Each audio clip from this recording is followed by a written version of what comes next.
Outbound sales are a bit like math. You have a funnel with different stages, and this funnel applies to both cold emails and cold calls. First stage is sourcing. You define your ICP, your ideal customer profile or profiles. You source them on, can be LinkedIn or elsewhere, and you extract this list of prospects using scraping tools like Phantom Buster or Captain Data. The second step is enrichment. You add on your prospect list contact information, emails, sometimes phone numbers, but also firmographic data, size of the company, revenue, fundraising, and also technographic data. It can be interesting for you to detect that your prospects, for example, use HubSpot as a CRM, WordPress as a CMS, Asana for task management, Jira for ticket management, etc., etc. By mapping these technologies, you will better understand your prospects, better segment them, and also you might find more intelligent icebreakers to approach them. The third stage is the outreach. Here, you will run prospecting campaigns to book meetings or get sign up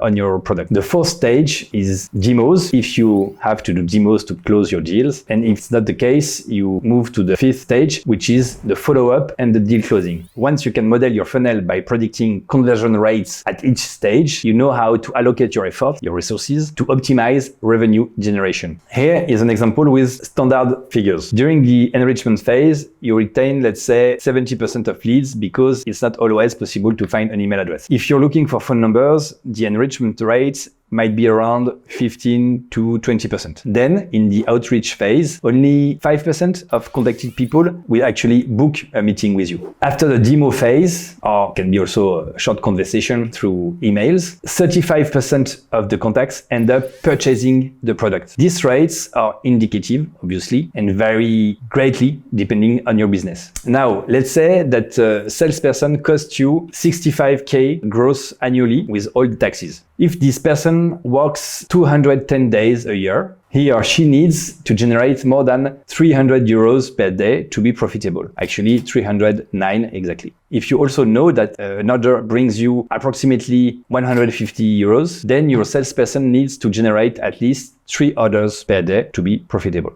To get 3 orders with the conversion rates I mentioned earlier, you need to conduct 9 demos. To get 9 demos, you need to send actually 180 emails. And to get 180 email addresses, you need to source 257 leads. If you can improve the metrics at certain funnel stages, your revenue will increase in a predictable way. This funnel approach also allows you to debug your workflow. You can compare your metrics with industry standards. For example, if you have less than 70% open rate on your emails, you can immediately know that you have a problem either with your deliverability or your subject line, as these are the 2 factors affecting open rates. And a properly configured campaign should achieve at least a 70% open rate. Similarly, if you have a good open rate, as we said, at least 70%, but a response rate below 1.5%, you can deduce that there is an issue with either your segmentation, you're not targeting the right people, your copywriting, you're not framing your message correctly, or your value proposition.